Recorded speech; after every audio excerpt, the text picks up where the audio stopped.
Sanctions américaines contre Karim Keïta, l'ambassade US au Mali donne des détails. Mais avant de commencer, n'oubliez pas de vous abonner et d'activer la cloche de notification, pour pouvoir rester à la une de l'actualité. On commence.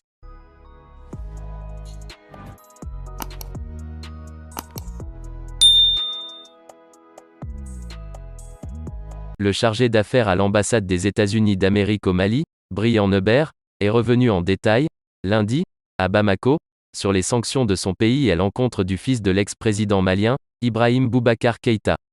Au cours d'une conférence de presse dans les locaux de la représentation, le diplomate américain a expliqué que les États-Unis d'Amérique, USA, détiennent des dossiers permettant de comprendre comment Karim Keïta a utilisé sa position pour s'enrichir. Nos lois concernent notre pays, mais nous pensons que cette décision sert comme signal aux juridictions des autres pays que cet individu a un dossier de corruption et de violation des droits de l'homme, a souligné Brian Hebert.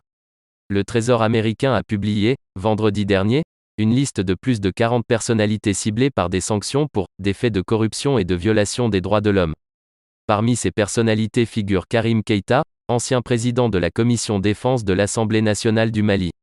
Les sanctions concernent le gel des avoirs et la restriction de voyage du mis en cause aux USA.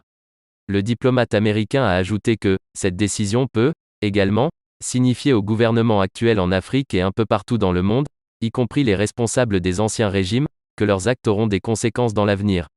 Le chargé d'affaires à l'ambassade des États-Unis d'Amérique au Mali a dit qu'en principe, ces biens gelés doivent être restitués au Mali, soulignant que son pays coopère avec le gouvernement malien dans ce sens.